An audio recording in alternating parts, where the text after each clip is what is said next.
Some claim that Meyer Amschel Rothschild was born Meyer Amschel Burr and changed his name to Rothschild after the death of his father. But much of the mainstream tells us that the name Rothschild can be traced back to the 15th century. Both stories agree that they took the name from a house they occupied, and some accounts claim that Meyer Amschel Rothschild hung a red shield above the entrance of his shop.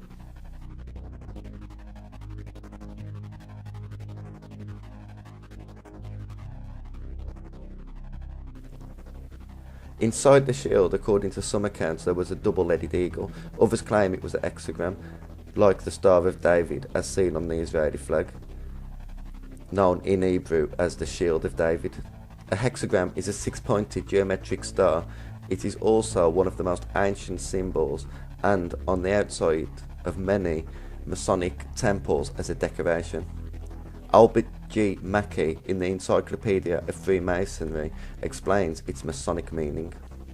The interlacing triangles or deltas symbolise the union of the two principles or forces, the active and passive, male and female, pervading the universe. The two triangles, one white and the other black, interlacing typify the mingling of apparent opposites in nature, darkness and light, error and truth, ignorance and wisdom, evil and good throughout human life.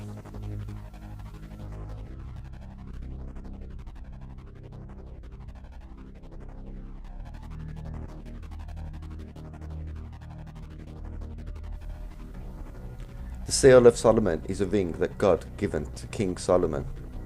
The ring gave King Solomon power to command demons or the jinn, or even speak with animals. The ring was made from brass and iron and was believed to be directly from heaven. It is usually depicted with either a pentagram or a hexagram engraving on the face of it. In Islamic traditions, a hadith claims a beast will emerge from the earth. With it shall be the ring of Solomon and the staff of Moses. It will brighten the face of the believer and stamp the nose of the disbeliever with the ring. An hexagram is sometimes used in Catholic churches. It is sometimes called the Star of Creation. It is also used in Buddhism, Hindu and the occult. In the occult, the six-pointed star is commonly used as a talisman. A talisman is an object which contains certain magical properties. It was sometimes believed to provide good luck to the holder and sometimes offer protection from evil or harm.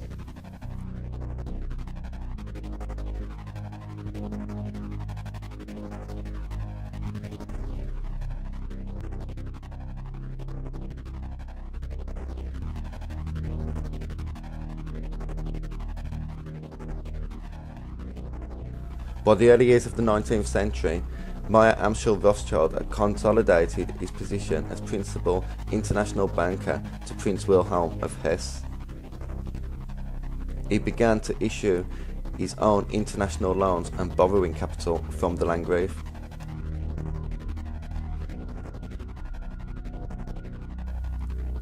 Details on the life of Meyer Amschel Rothschild are sketchy, but what is clear is he had started something that was going to make him and his family very rich for a very long time.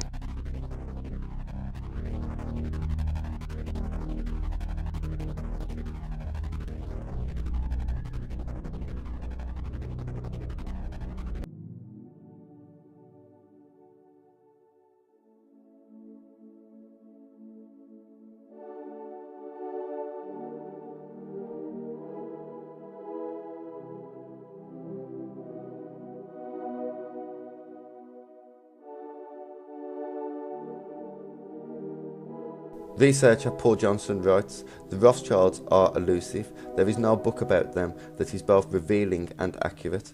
Libraries of nonsense have been written about them. A woman who planned to write a book entitled Lies About the Rothschild abandoned it, saying it was relatively easy to spot the lies, but it proved almost impossible to find out the truth."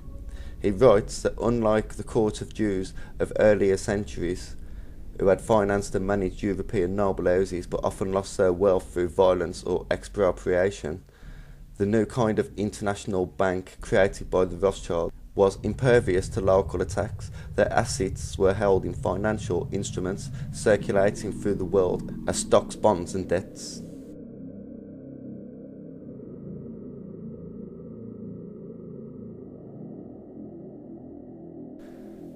According to some reports, Meyer Amschel Rothschild made a will days before he died. This will set out rules that future Rothschilds must follow to allow the family to keep their wealth.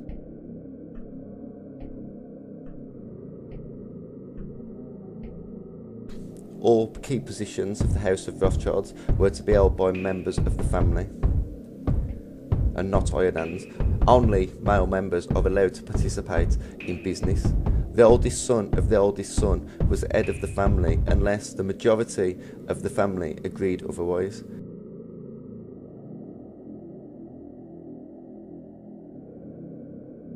Nathan was the third oldest son, but was thought to be particularly brilliant and appointed the head of the House of Rothschild in 1812 upon the death of Meyer Amschel Rothschild.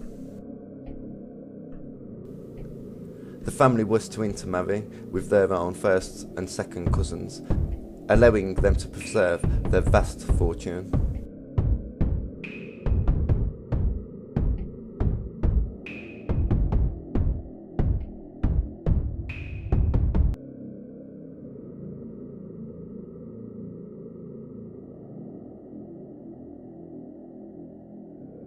Biographer Frederick Morton in The Rothschilds tells us that Meyer Amschel Rothschild and his 5 sons were wizards of finance and fiendish calculators who were motivated by a demonic drive to succeed in their secret undertakings.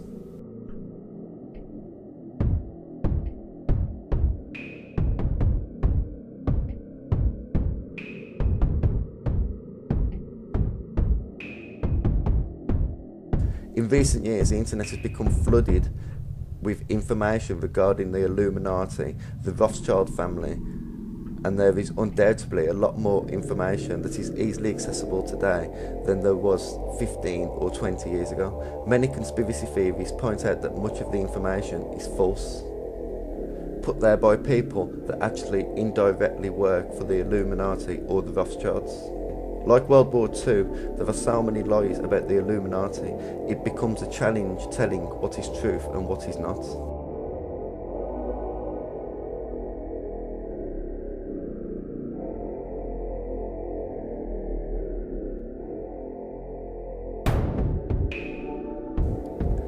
The official story of the Illuminati is the society's goals were to oppose superstition, obscurantism, religious influence over public life, and abuses of state power. The order of the day, according to their statutes, were to put an end to the machinations of the purveyors of injustice, to control them without dominating them.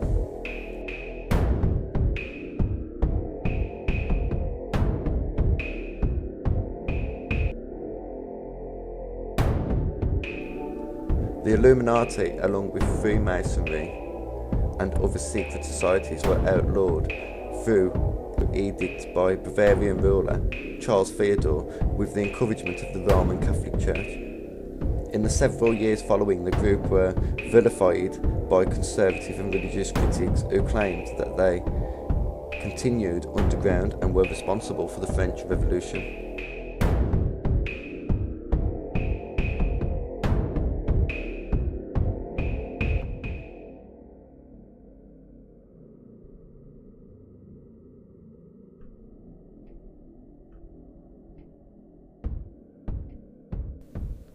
Most people believe that this was the beginning of the end of the Illuminati. Some, however, believe that the Illuminati may not only have survived attacks from the powerful and influential Catholic Church, but are in fact still operating today, and more powerful than ever, controlling nearly everything we read and watch, as well as our politicians and the Catholic Church. It's a theory that sounds far-fetched to some, but we should consider the fact that a very tiny proportion of people own a huge proportion of the world's land and wealth.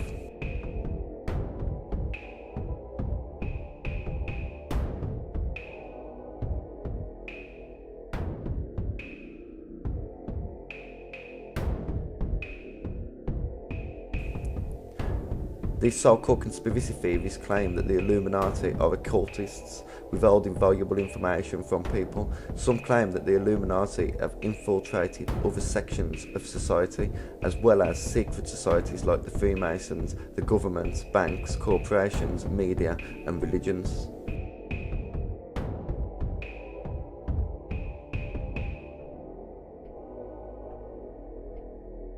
In his 1993 book, Conspirators' Hierarchy, The Story of the Committee of 300, Dr. John Coleman listed what he claims are the 21 goals of the Illuminati.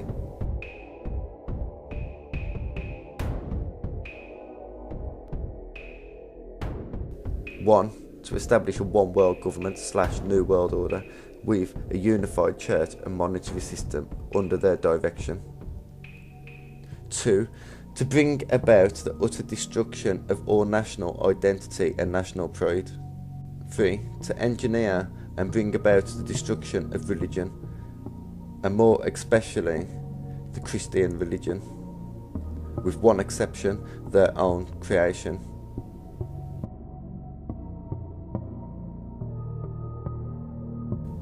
4, to establish the ability to control of each and every person through the means of mind control.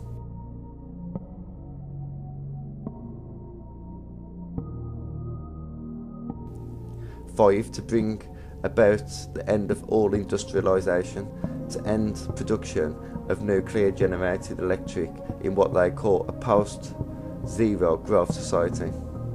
6, to encourage and eventually legalise the use of drugs and make pornography an art form. 7, to bring about depopulation of large cities. 8, to suppress all scientific development except for those that is beneficial for the Illuminati. 9, to cause limited wars in advanced countries and starvation and diseases in third world countries. Dr. John Coleman claims that the Illuminati wants to rid the planet of 3 billion people by the year 2050.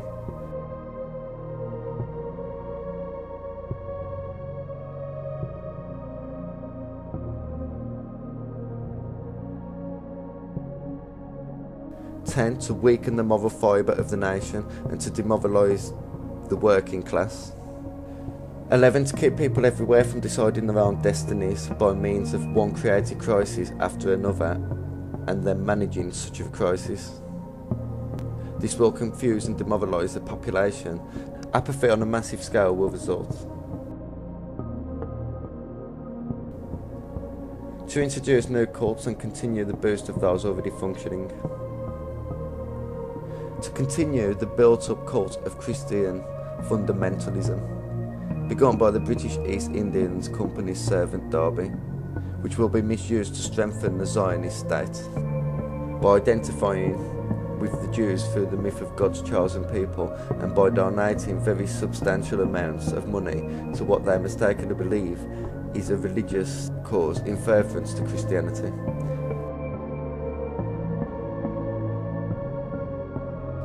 To export religious liberation ideas around the world so to undermine all existing religions, especially Christianity.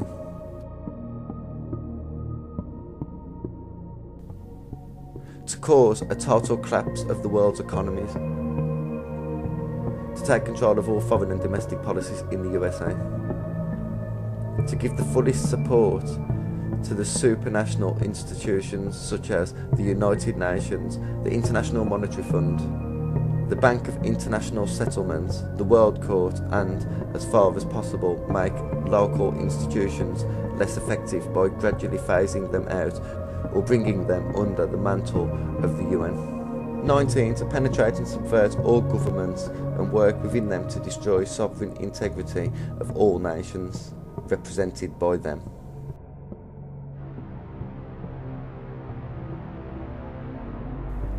20. To organise a worldwide terrorist apparatus.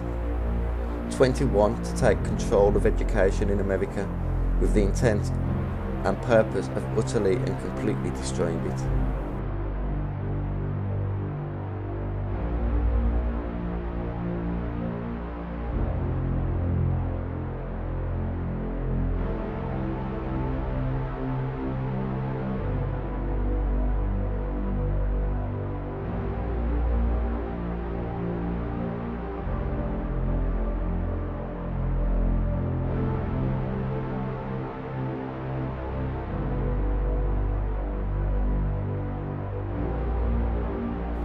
The Illuminati are said to hide in plain sight and use symbolism of a message of showing their occultist beliefs on a subliminal level, as well as showing each other that they are indeed members of the Illuminati or other secret societies.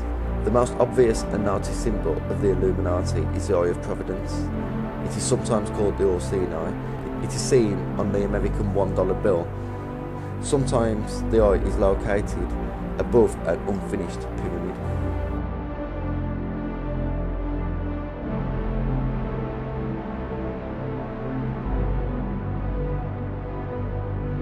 This symbol has been connected with secret societies like the Illuminati and Freemasons for hundreds of years. The All-Seeing Eye can be seen on the French Declaration of Human Rights.